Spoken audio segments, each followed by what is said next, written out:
Hi class, welcome to Research Methods. I'm Dr. Shantz and our video today is getting started with the homework correlations. We're going to start with what are correlations, talk about how to assess and interpret a correlation coefficient, and how to report or in your results the correlation. This is a longer type of video for us, so I would suggest taking lots of breaks whenever you need it. So let's get started. So what is a correlation? It's basically a measurement that we use between two continuous variables. And remember that continuous type of measurement is when it's on a numerical scale, whether it's a Likert scale or a ratio scale where the numbers have meaning and have a true zero. Either of those, as long as it's a continuous variable, it can be used in a correlation. But the correlation only considers the relationship between two variables at a time. So it gives us two pieces of information, the correlation coefficient. It tells us the magnitude, like the strength of the relationship, and it also tells us the direction. If it's a positive correlation, both of those variables move in the same direction, whether they both are high at the same time or they're both low at the same time. They're just moving in the same direction. When they move in opposite directions, that's a negative correlation. And it's the plus or minus sign that tells us what direction that correlation relationship is. So what are the types of research questions that one might ask about that a correlation would answer? Again, it's about the research question, right? Well, our research methods instructor, maybe he wants to know if there's a relationship between cognitive ability and perceptions of research methods. So he would be asking across the whole sample, do those two things, cognitive ability and perceptions of research methods, which are continuous variables, do they vary? Are they high at the same time, low at the same time? Those would both be positive relationships. Or are they opposite? When one's high, the other one's low. That would be a negative direction on that relationship. And this kind of question, would it be considered an experimental or a non-experimental type of question? So remember, our experimental questions or designs, we have to manipulate the independent variable. Can we manipulate someone's cognitive ability? Not really. Can we manipulate their perceptions of research methods? No. So correlational research is going to be in the non-experimental type. We're just measuring what's already there. We're not making any changes or conditions. So the visual relationship between two continuous variables, or correlation, is usually shown in a scatter plot. When we have a perfect positive relationship, the scatter plot would look like this blue one, with high values on the x-axis being corresponding with high values on the y-axis, and low values of the x-axis corresponding with low values on the y-axis.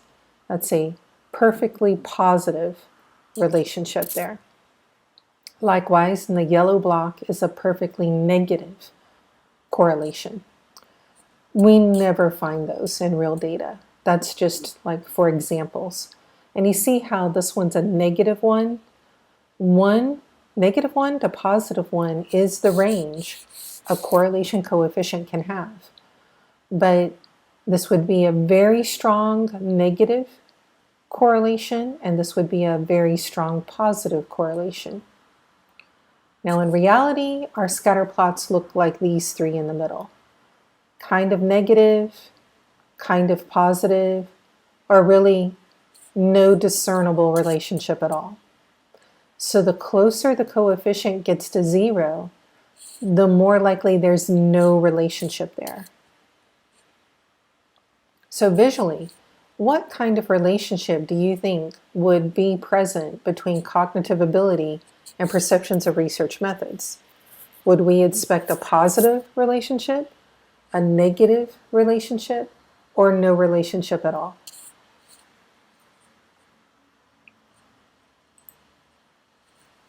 And just as a reminder, correlation does not imply causation. In other words, we're not saying cognitive ability causes perceptions of research methods to be high or low. We're also not saying that perceptions of research methods causes cognitive ability to be high or low. Those would be issues for experimental design, not non-experimental. So let's talk about what we're going to be doing in the homework. We're going to have 4 tasks, and they involve looking at what the scatter plot is doing. Like this would be an example of a positive scatter plot, positive correlation. Here's a negative correlation, and here's no relationship. So first, in our homework, we're going to look at a scatter plot. Next, we're going to run the correlation test. In other words, we're going to ask the JASP to tell us what the Pearson's correlation coefficient is between 2 variables at a time. Again, it can only look at 2 at a time, the relationship between 2 continuous variables. When we need more than that, we need to run multiple correlation tests. We're also going to talk about effect size. Effect size is another indicator of a test. It tells us more than if it's significant or not. It tells us if it has a meaningful impact. So that oftentimes is reported with if the test is significant or not. And then again, when we want to look at all of the bivariate relationships, all of those pairwise relationships, then what we need is a correlation matrix. And we're going to do that in our homework as well. So the first thing we'll look at is the scatter plot. And this is our visual inspection of this relationship between the 2 variables. If we're looking at cognitive ability and perceptions of research methods at the end of the term, this is what visually that relationship is in the data set. And when we look at this, you're seeing if there's any kind of positive trend, negative trend, or it just looks like a bunch of dots with no apparent up or downward trend going on. And from what it looks like to me, it's all over the place. Like you have low cognitive ability with low perceptions of research methods, but you also have high cognitive ability with or low cognitive ability with high research methods perceptions. So the dots aren't showing any kind of specific linear trend going on there. And that's the trick of a correlation. It looks at a linear trend, so a line. If the relationship between 2 things is curvilinear, like it's low when people are young and low when people are old, like age and memory, but then high in the middle, then it would have a curvilinear relationship, which a correlation cannot identify. So your correlations are for linear relationships between 2 continuous variables. Another thing the scatter plot does not do, it does not determine significance nor effect size. So it's only kind of eyeballing what's there before we go actually test it.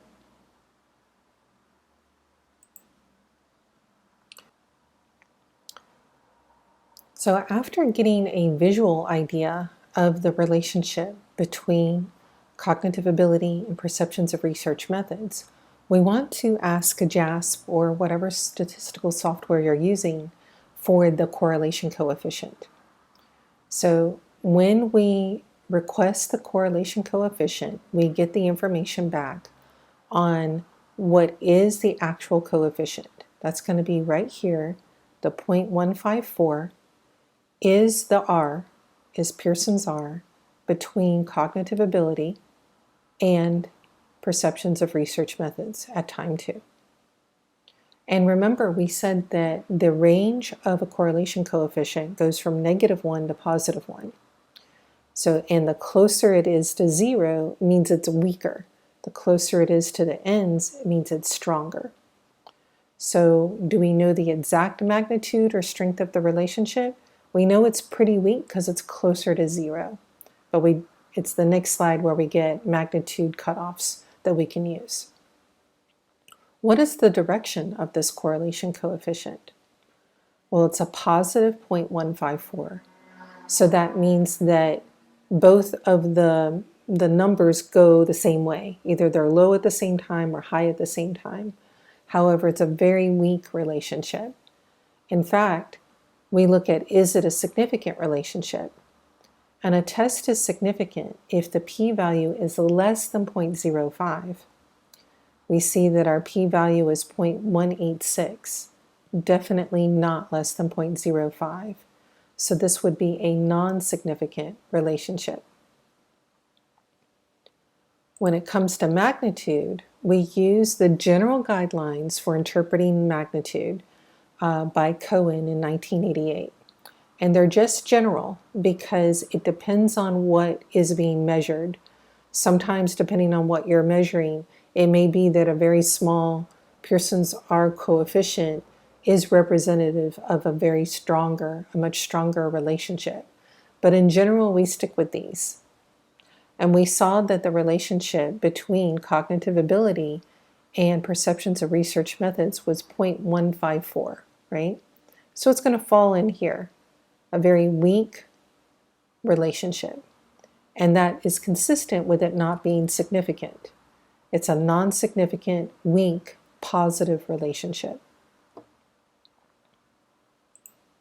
So once we have run the correlation test and we have this information, we're ready to write up the results.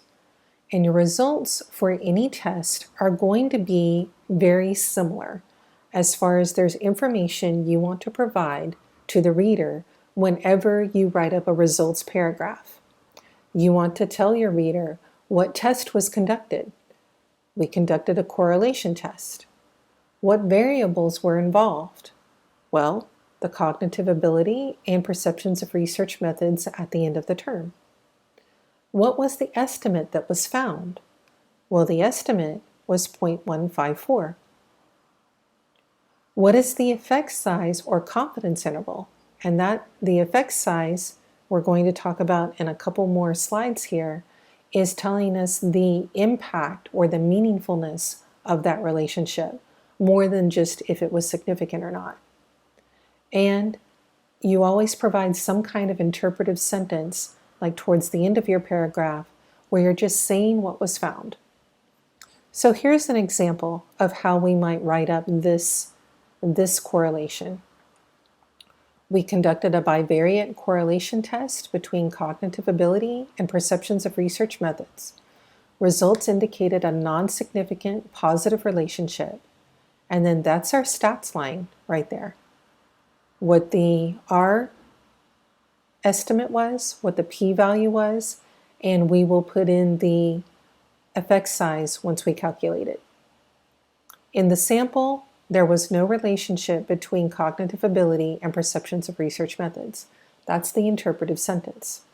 So we're just saying these two happen to be positively related, but it's non-significant. So there is no relationship between those two in our sample. So let's talk about this effect size.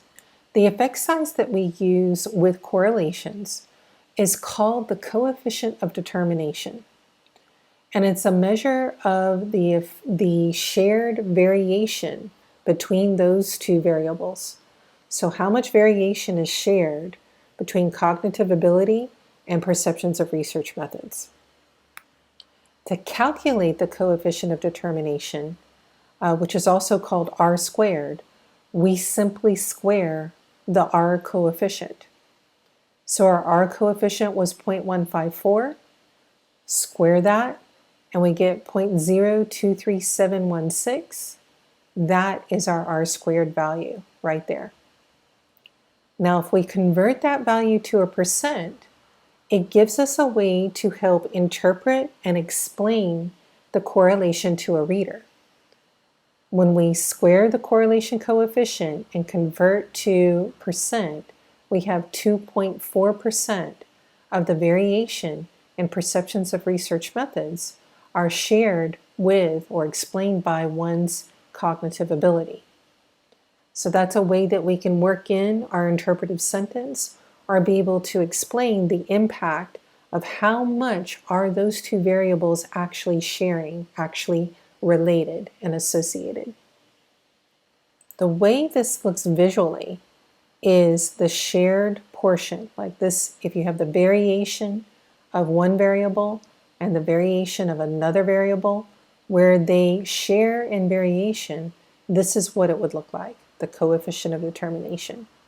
Now remember, we only have 2.4% of shared variation, so it'd be very small. Now conversely, if you look at how much the variables are not sharing, that would be called the coefficient of non-determination. And to get that number, you just take your 2.4% subtracted from 100%. Because if two things are sharing 100% of the variation, they're just right on top of each other, right? So the part that they're not sharing is 100 minus the part they are sharing. So now what would this write-up possibly look like? I added in both the coefficient of determination there, the 0.024, and explained to the reader that that means 2.4% of the variation, or the variance, in perceptions of research methods was shared with cognitive ability. That would be an example write-up. And those things that I said to include in any test write-up, those are going to be true no matter what test we're writing up. So what test was conducted, what variables are involved, the stats line, like what was found, which includes the estimate, the p-value, and the effect size or the confidence interval, and then some kind of interpretive sentence. Okay? All right, so we have one paragraph for perceptions of research methods related to cognitive ability. But we're going to want a correlation. We want to explain to our reader the correlation between perceptions of research methods with all of the study variables. So with openness, with conscientiousness, with extroversion, with agreeableness, with neuroticism, and with cognitive ability. So that's one paragraph, one little write-up for each one of those bivariate relationships. So it starts feeling a little repetitive, but you get the idea. Now, the way that we let our reader know about all of the relationships between the study variables is by requesting a correlation matrix. And that allows you to see all of them together on a table. Like the scatter plot can let us see the relationship a pair at a time, just like the paragraphs, just a pair at a time. The correlation matrix lets us see all of the pairs together. And it looks like this. So a table that has all of our correlation values between all of the variables. And that is our final task in the homework correlations assignment, is to build a correlation table. It shows all of the correlations between all of the variables, and it also shows their means and standard deviations. And this would be a good place to show you what I call the starter table.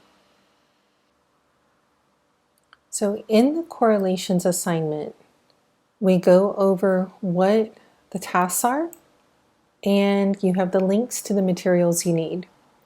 Right now we're going to take a look at the code book and starter table, which is an Excel file. When you download that guy, it's got lots of information.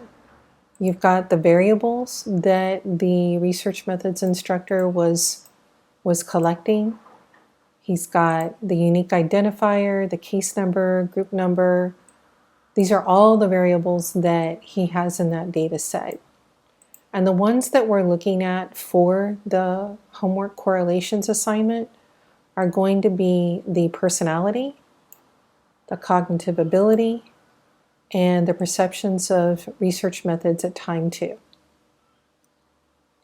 In the third tab over, so it says Table Core, this is a starter table.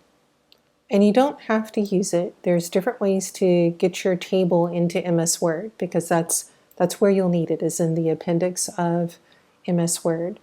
But it gives you an idea as to what you're looking for, what kind of information you're gathering about those variables. You're going to want their mean and standard deviation. And then in this area is going to be where you fill in their correlation coefficient. So like if I had cogability, the cognitive ability correlation coefficient between cognitive ability and whatever number 1 is, openness, would be right here. So you end up only filling in like half, like a triangle, plus the mean and standard deviation. And like I said, there's different ways to make your table in Word. This is just one option that might make it easy for you to get the information and cross it into your MS Word. Okay, so now we're ready to get started on the actual homework. Like I said, this is a longer video. This is a good time to take a break.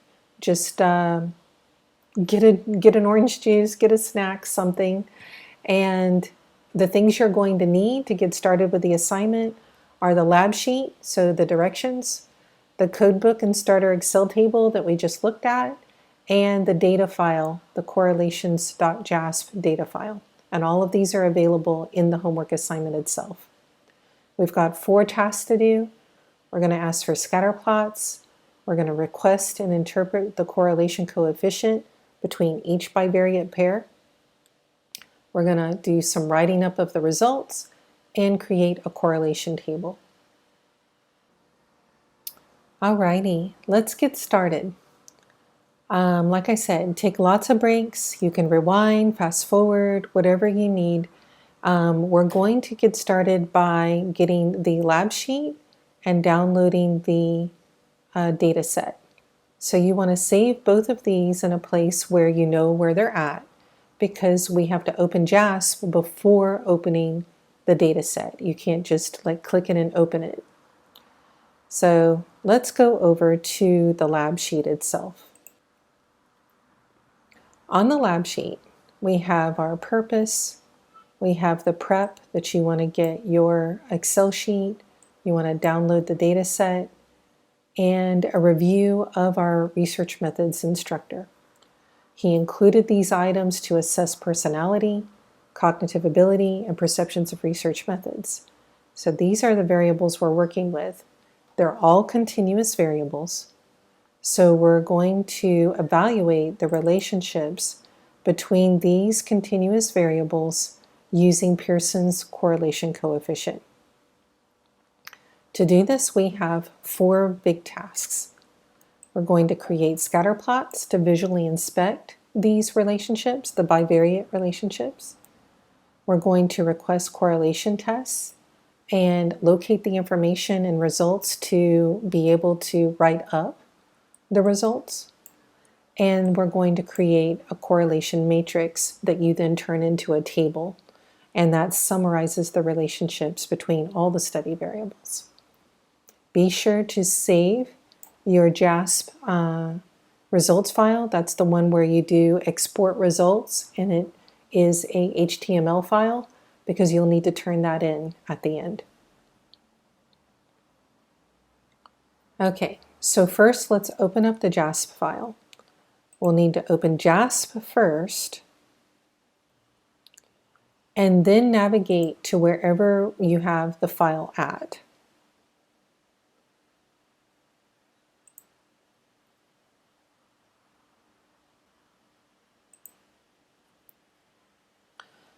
Once you open the file, we're to our data panel. So we have the case ID, group ID, college year, ethnicity, gender, age, and the perceptions of research methods scores, right? For all of those 11 items that he asked them, both at the beginning of the term and the end of the term. Here, perceptions of research methods, time to mean, that's the one we're interested at the end of the term. So let's look at our list again. First thing we want to do is a visual inspection of the correlations using scatter plots. And remember, this is only the bivariate, so we got to do one for each of those 6 bivariate relationships that we're looking at. But let's look at the first one. We'll look at the relationship between perceptions of research methods at time 2 and openness to experience. We're going to start by selecting descriptives from the menu to get us a new panel area. There we go. Descriptives. This starts our input panel, and we want openness and perceptions of research methods at time 2. So it went ahead and loaded those over in the results area. Now we're going to go to the plots fold down area. So I'm going to scroll down to where it says plots and fold that down so I can look and see what we have here. The one we want is scatter plots. There we go. And we're going to turn off the graph above and the graph below so that it's only giving us the scatter plot. We're also going to turn off the regression line, so just the scatter plot. And now let's take a look at what the results are showing us. Now we got this nice scatter plot. It's got openness on the x-axis. It's got the outcome of perceptions of research methods at time 2 on the y-axis.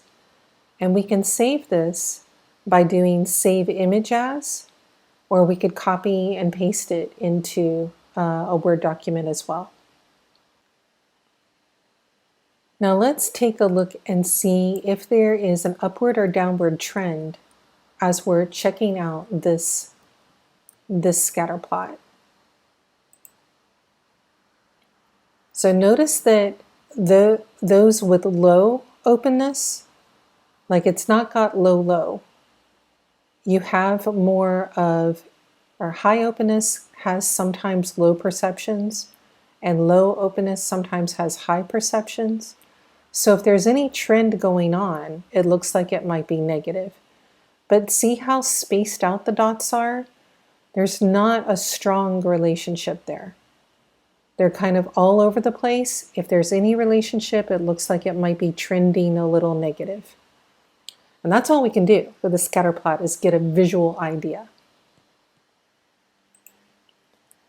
Now you'll need a scatter plot for each one, like so this is openness and perceptions. But what you can do here is duplicate this analysis, right? So you don't have to keep unchecking stuff. You can duplicate and then change out openness for the next one. Conscientiousness.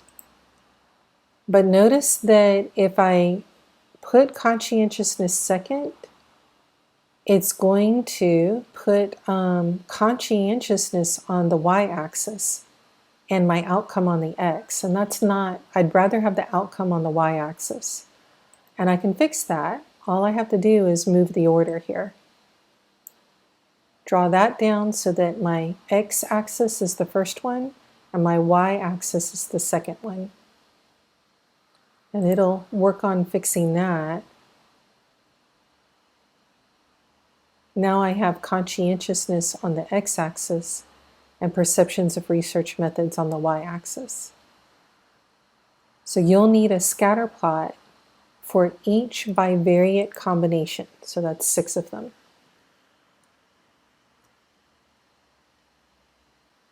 You can save your scatter plots as images so that you can later use them in your write-up, because you're turning in your output, your results in HTML, but you're also using these as figures in your write-up.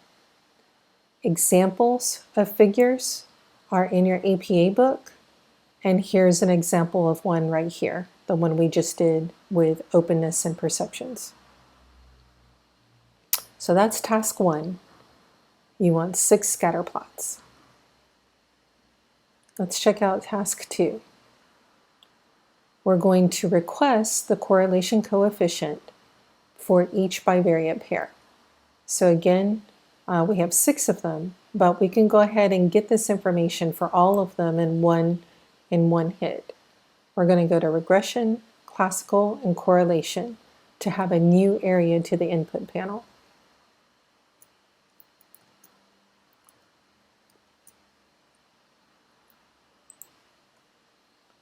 Let's see, regression, classical, correlation. So now I have a new one, and I want to put in here all of these. So openness through cognitive ability. And what I did there, I selected the first one, I held down the shift key and selected the last one, and now it's selected all the ones in between. I'm going to put that in variables, but I'm going to scroll to the very bottom to get time 2 mean. So I don't want time 1 mean, I want the time 2 mean. So now I have all of them there. And what I want in this section, in the options, I want it to tell me the Pearson's R and to tell me the significance, the p-value. So we have that. Let's take a look. So remember what we just did was openness with perceptions of research methods, and we said it's probably a weak relationship, but it looks maybe it's a little negative. Well, look at that. It's a negative 0.109, and the p-value is 0.350, which means it's not significant. For a test to be significant, the p-value has to be less than 0.05. So this shows me that this relationship between openness and perceptions of research methods is weak, negative, and not significant. And that's the information we need to write up that little paragraph telling about the test between openness and perceptions. Going across the bottom here gives you all 6 of the relationships with perceptions of research methods that you would need to write up. So perceptions with openness, perceptions with conscientiousness, perceptions with extroversion, and so on.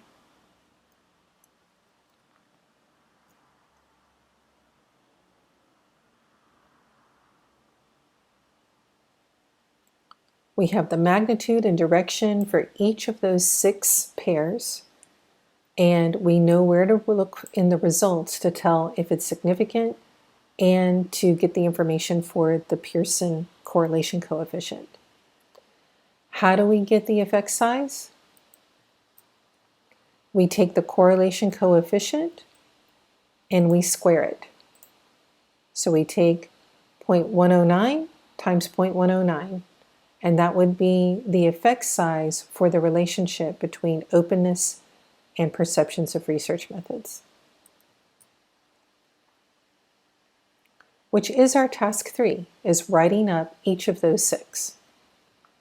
So we now have the information in the results for each of these, and each of these get their own separate little paragraph. Again, you want to keep this information around. Whenever you're writing up a test, you tell your reader what test was conducted, what variables were involved, the results of the test, and an interpretive statement. You have some tips in APA about details that are easily forgotten when you're writing up results, like what should be italicized, how many decimals to use, stuff like that. And here's an example of the relationship between openness to experience and perceptions of research methods with all of the information that we just gathered. You have to write all the others. Okay, one more task. This is where we create a correlation matrix table, and that's going to have all of the study variables. So we're going to get a new section in the results in JASP by going to regression, classic, correlation again. So I'll go over there. I'll go to regression, classical correlation, and now I have this one. And just as a reminder, I know we talked about it in the intro data work and intro to JASP, you can edit this title, correlation matrix. And that way, when you look at your results, they're nice, they're in order, they make sense. You can find what you're looking for easier. Like if this is my descriptives for openness, this is my scatter plot, right? Between openness and perceptions, I can tell myself that. Scatter plot, open and PRM2. So it replaces the information here, but it also puts it over in the results so that they're easier for you to follow and read when you're getting the information out of them later. Just a tip. Okay, correlation matrix. For here, again, we're going to want all of the study variables. So we want openness through cognibility, and then I'm going all the way to the bottom to get perceptions of research methods at time 2. And notice these are now in the same order as the starter table I gave you. That makes it really handy when you're trying to transfer numbers, is to have you, whatever order you want your table in, also make sure that's the order you're doing in JASP. So we're going to make some changes here. We're going to turn off report significance and turn on flag significant correlations. And what that does is make us a more compact table that's easier to work with than having all of the p-values in it.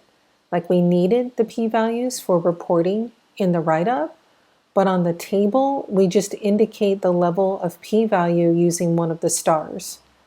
Like a single asterisk means that the p-value was less than 0.05. Double asterisk means the p-value was less than 0.01, and triple asterisk means the p-value was less than 0.001. So tables are more condensed in that regard. But now we have them all in the same order. So I can export this. I can edit, copy, duplicate, remove. I'm going to try copy. I can also maybe copy this, just the table down here. And if I go to a Word document, I'm going to just go to the end of this just to see what it does. And I'm going to paste, which is Command or Control V. Now it gave me a table here. I would still have to edit it. I would still have to work on the format to make sure it fits with APA style. But so you still have to play with these things. You'd have to put like their full names and stuff like that. But that's one way to do it. Another way is for you to get the values and actually put them into your table here.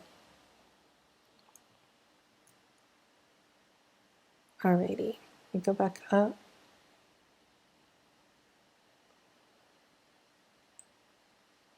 So the last things we still need here, like we have all of, you see how it's a triangle?